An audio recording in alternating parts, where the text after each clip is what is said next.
అక్కడ ఎకరం 150 కోట్ల రూపాయలు 5 ఎకరాల ప్రభుత్వ భూమిని అప్పనంగా కొట్టేశాడో ప్రబుద్ధుడు. అత్తగారి సొమ్ముల ప్రహారీ ఏర్పాటు చేసి బౌన్సర్లను కుక్కల్ని కాపలా పెట్టేశాడు. మొత్తం 750 కోట్ల రూపాయలు విలువైన ప్రభుత్వ భూమికి కబ్జా కోరల నుంచి విముక్తి కల్పించింది హైడ్రా.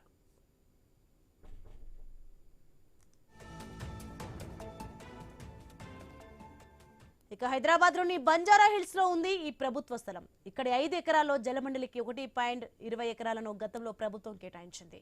ఆ స్థలంతో పాటు మొత్తం 5 ఎకరాల భూమి తనదంటూ పార్థసారథి అనే వ్యక్తి కోర్టుకెక్కాడు. కోర్టులో వివాదం నడుస్తుండగానే 5 ఎకరాల భూమిని తన ఆధీనంలోకి తీసుకున్నాడు. అందులో షెడ్లు నిర్మించాడు. చుట్టూ ఫెన్సింగ్ వేసి బౌన్సర్లతో పాటు కుక్కలతో కాపలా పెట్టాడు. నివాస ప్రాంతాలకు త్రాగునీరు అందించేందుకు వాటర్ రిజర్వాయర్ నిర్మించాలని జలమండలి ప్రయత్నాలను సైతం పార్థసారథి అడ్డుకున్నాడు. దీంతో జలమండలి రెవెన్యూ అధికారులు హైడ్రాకు ఫిర్యాదు చేశారు. రంగంలోకి దిగిన హైడ్రా అక్రమ నిర్మాణాలను తొలగించింది.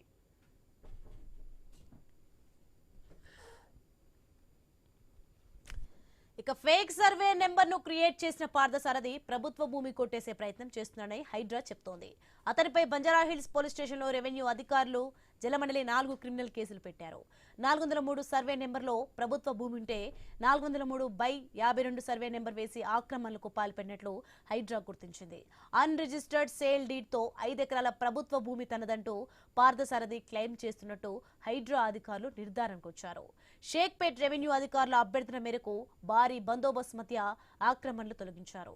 ఇక పార్థసారథి వేసిన ఫెన్సింగ్ తో పాటు లోపలున్న షెడ్లను తొలగించారు.